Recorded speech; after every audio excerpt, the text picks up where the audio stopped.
Olá, minha gente. Hoje eu trago uma aula muito importante para todos os alunos da escola. Essa aula refere-se à prova de redação que será aplicada a todas as turmas de todas as séries na próxima sexta-feira, dia 27. Para quem ainda não sabe, nós temos um projeto de redação há alguns anos e, graças a ele, os nossos estudantes têm obtido um bom resultado no Enem. Especificamente na prova de redação que vale só ela 1.000 pontos. Eu sempre digo, uma boa nota na redação ajuda na nota geral do Enem e pode fazer você conseguir a sua tão sonhada vaga no ensino superior, seja através do SISU, do ProUni ou das outras formas de acesso à faculdade. As dicas que vamos trabalhar aqui são para todos os alunos de todas as séries, e elas vão ajudar vocês a construírem uma redação mais organizada, mais clara e, é claro, com maior pontuação, com foco nessa primeira prova de 2026. Lembrando, nós temos uma prova de redação a cada bimestre e essa vai ser nessa data que eu já citei e nós vamos ver mais uma vez. Eu quero destacar aqui que, para as turmas de primeiro e segundo ano da tarde, que estão atualmente sem professor de língua portuguesa, essa prova vai ter um papel um pouco diferente e importante. Ela vai servir como avaliação diagnóstica, ou seja, vai ajudar o novo professor ou a nova professora que chegar a entender melhor o nível da turma e planejar as suas aulas. Então, fiquem atentos, anotem as dicas e vamos começar. Dica número 1. Entenda bem o tema. Antes de começar a escrever, leia a proposta de redação. Identifique o tema central. Mas o que é isso, professor? Ora, o tema é o assunto sobre o qual você deve falar, sem fugir dele. Sempre há um tema específico, objetivo, direto, e você não deve falar sobre outra coisa, caso contrário, a sua nota pode ser muito baixa ou pode ser 0. Observe os textos de apoio. Sim, há textos de apoio na prova, mas eles não são a sua fonte principal de inspiração. Os textos de apoio, ou motivadores, como a gente costuma chamar, eles servem para contextualizar o tema, delimitar, oferecer dados ou conceitos base e inspirar alguns argumentos. Eles garantem que você entenda o problema central, evitando fugir do tema. Eles devem ser interpretados, mas jamais copiados, por um motivo muito simples e importante. A cópia leva à nota 0. Não pode copiar. Então, os textos motivadores têm essa função. Uma pergunta interessante que você pode fazer ao ler os textos motivadores é a seguinte: sobre o que exatamente eu preciso falar? Quando você acha a resposta para essa pergunta, aí está o ponto central sobre o que você deve escrever. Vamos gravar uma informação importante que jamais deve ser esquecida. Não confunda tema com tese. Vamos lá. O tema é o assunto sobre o qual você vai falar. A tese é a sua opinião sobre o assunto. Se você entende o tema, mas não se posiciona, ou melhor, não defende uma tese, não defende a sua opinião, o seu texto vai ficar prejudicado. Vamos para a dica número 2. Estruture bem o texto. A redação do Enem, ela segue um modelo dissertativo argumentativo. O que é isso? O modelo dissertativo argumentativo é um gênero textual que, como eu já disse, expõe um tema e defende um ponto de vista, a tese sobre ele, utilizando argumentos lógicos e fundamentados para convencer o leitor. Isso faz com que o texto dissertativo argumentativo tenha 3 partes principais, que são elas: a introdução, o desenvolvimento e a conclusão, e aqui a gente vai ver cada uma de forma pormenorizada. Vamos lá, o que é a introdução? A introdução é a apresentação do tema e da sua tese, que é quando você faz a apresentação do tema e daquilo que você defende. Sim, é no início do texto que você precisa mostrar para quem vai corrigir, para quem vai ler, que você entendeu o tema e defende um ponto de vista. O desenvolvimento, por sua vez, é a parte em que você argumenta sobre o tema, defende o seu ponto de vista, coloca ali argumentos sólidos para defender aquilo que você está dizendo. A conclusão é a solução para o problema trazido pelo tema, ou seja, é onde você apresenta, é a parte do texto onde você apresenta uma proposta de intervenção, ou seja, uma solução para o problema trazido pelo tema. Essa é a estrutura do texto dissertativo argumentativo. Então, resumindo, organização é fundamental para a clareza e para o sucesso do seu texto. Dica número 3. Use bons argumentos. Vamos lá. Você precisa evitar argumentos vagos ou baseados apenas na opinião pessoal. Mas aí você se pergunta, professor, mas eu não tenho que defender a minha opinião, a minha tese? Sim, o seu ponto de vista. Mas se você apenas se baseia em opinião, o seu texto fica vago. Ele pode não atingir o objetivo concreto e real do texto dissertativo argumentativo. Por isso eu repito, evite argumentos vagos ou baseados apenas em opinião pessoal. Pelo contrário, o que é que você deve usar? Você deve usar dados, fatos históricos, referências sociais, que é o que a gente chama de repertório. Sem repertório, o seu argumento fica fraco. Por exemplo, vamos imaginar esse tema, desafios da educação no Brasil. É um assunto sobre o qual a gente consegue falar, né, com uma certa tranquilidade. Mas repare, se eu digo a educação no Brasil é ruim, esse é um argumento fraco. Ele é fraco, ele é vago. Então, se eu digo isso, a educação no Brasil é ruim, é até um argumento válido, mas ele é vago.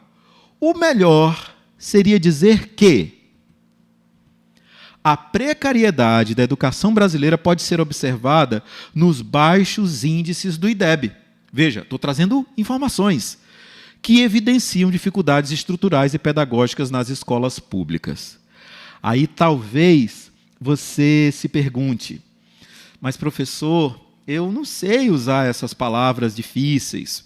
Vamos lá, duas coisas. Primeiro, escrever bem não é usar palavras difíceis, desconhecidas. Por outro lado, você precisa demonstrar que tem domínio sobre a língua portuguesa. Logo, ter também um bom repertório de palavras é fundamental para usar na escrita do seu texto. E como é que você obtém isso? A resposta é muito objetiva. Lendo bastante. Então, vamos aqui gravar essa informação. Argumentos bem fundamentados aumentam muito a sua nota. Ou seja, não basta apenas dar a sua opinião, é necessário sustentá-la com fatos, com dados, com referências sólidas, porque um texto argumentativo, nota máxima, ele é construído sobre o raciocínio lógico que defende o seu ponto de vista, a sua tese, mostrando ao corretor que você domina o tema e sabe analisar criticamente a realidade. E quanto às palavras, ao repertório de palavras que você pode usar, como obter? Lendo. Leitura é a chave. Dica número 4. Cuidado com erros da norma culta. Existem alguns erros que vocês precisam evitar. Vamos ver alguns deles? Para mim fazer. Não, isso não existe. Para eu fazer é o registro adequado da norma culta dessa expressão.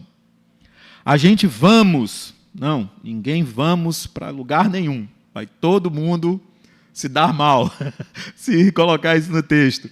A gente vai. Falta de pontuação também é um problema. Uso excessivo de gírias, na verdade, elas devem ser evitadas no texto. E quando há problemas de concordância verbal e nominal, também podemos ter dificuldades, penalização, diminuição da nota.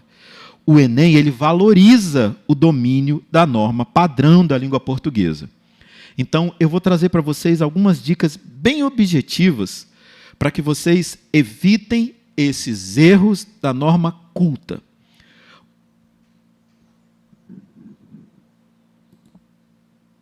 Tenha cuidado com os plurais, especialmente em situações de escrita como essa.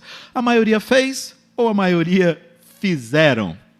Olha só, ambas as formas, a maioria fez no singular, a maioria fizeram no plural, elas estão corretas e são aceitas pela norma culta da língua portuguesa, especialmente quando seguidas de um especificador no plural. Por exemplo, dos alunos. A gente tem aí.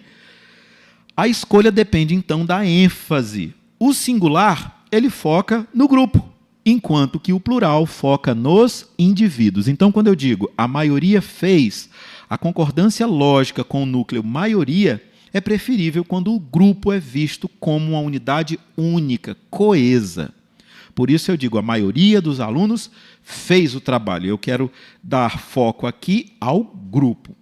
Agora, quando eu coloco a maioria fizeram, a concordância atrativa com o substantivo no plural, alunos, é comum quando se quer destacar os indivíduos. Então, quando eu digo a maioria dos alunos fizeram o trabalho, eu não estou falando do grupo, mas dos indivíduos.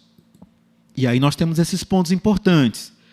Se a maioria estiver sozinha, sem um especificador como dos candidatos, o verbo deve ficar no singular. A maioria fez, no singular. A maioria fez o teste. Ambas as construções, como eu disse, são consideradas corretas, mas o singular possui maior prestígio social e gramatical em textos formais. Tá bom? E aí tem uns pontos importantes que a gente precisa considerar sobre as orações. Sempre use vírgula depois se começam a frase e depois se ficam no meio da frase. Pelo professor, não estou entendendo nada. Calma, vou explicar. Sempre que você usar mais, porém, no entanto, por isso, se essas expressões vêm no início da frase, a vírgula vem depois delas. Aí estão os exemplos. Mas, vírgula, fiz um ótimo texto. Porém, vírgula, ele não me respondeu. No entanto, vírgula, deu tudo certo. Então, percebam, se você inicia a sua frase, a sua oração, o seu parágrafo, com essas expressões, a vírgula vem logo depois delas. Agora, se essas expressões vêm no meio da frase, aí a vírgula vem antes. Vem antes, presta atenção. No exemplo, ele ficou de estudar, vírgula, antes da expressão, porém, esqueceu. Então é simples. Repetindo, se essas expressões mais, porém, no entanto, por isso, elas vêm no início da frase, a vírgula vem depois delas. Se elas aparecem no meio da frase, a vírgula vem antes delas. O início de frases deve sempre vir com letra maiúscula. A mesma coisa acontece com o nome de pessoas, de lugares, de datas oficiais, de épocas históricas e títulos de obras. Se prepara agora para o print, porque eu fiz um resumo de tudo isso que você acabou de ver. Coloca o celular na horizontal, quem ainda não estava assistindo, quem estiver assistindo na TV, pega o celular para fotografar, porque agora é a hora do print sobre essas informações. Vamos lá!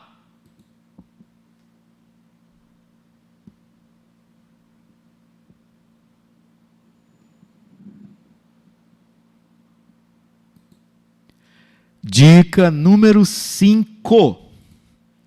Capriche na proposta de intervenção. Essa é uma das mais importantes partes da redação. Ela não pode ser negligenciada. E uma boa proposta de intervenção, ela precisa ter alguns elementos. Vamos ver quais são eles. Primeiro, precisa ter a ação. O que é que vai ser feito? Na proposta de intervenção, você precisa colocar isso. O que vai ser feito para modificar, para alterar para impactar o problema sobre o qual você discutiu no seu texto. Precisa também do agente, ou seja, quem é que vai fazer? Quem vai executar aquela ação? Precisa também do meio ou do modo como isso vai ser feito. E também a finalidade. Para quê? Para que isso vai ser feito? Vamos ver um exemplo completo disso? Vamos lembrar lá daquele nosso tema que a gente viu lá no início, desafios da educação no Brasil. Vejam só essa proposta de intervenção que apareceria no final do texto.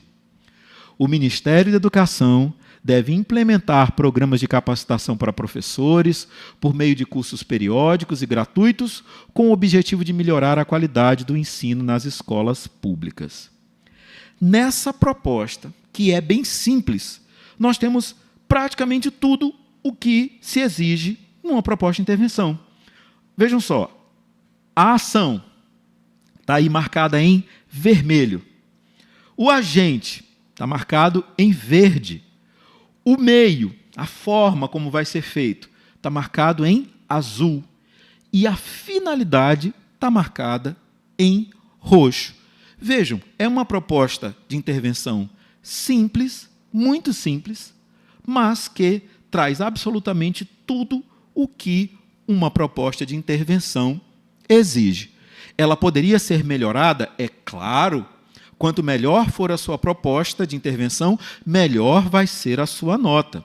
O que você precisa evitar são propostas vagas, como, por exemplo, o governo precisa melhorar isso. Isso o quê? De que forma? Não. Ou então a sociedade deve se conscientizar. Isso é vago. Não faça isso. Isso não está completo. Seja específico, seja claro, diga o que vai ser feito, quem vai fazer, de que forma e para que essa ação será feita. Com isso, a sua proposta tende a ficar robusta, inteira e completa. Então, pessoal, essas foram algumas dicas essenciais para vocês mandarem bem na redação. Lembrem-se, leiam com atenção, organizem bem as suas ideias, argumentem com qualidade, escrevam com clareza e caprichem na proposta de intervenção. Essa prova, ela vai ser uma grande oportunidade para vocês mostrarem o que já sabem e também para identificar pontos que ainda precisam melhorar. É isso, sucesso a todos!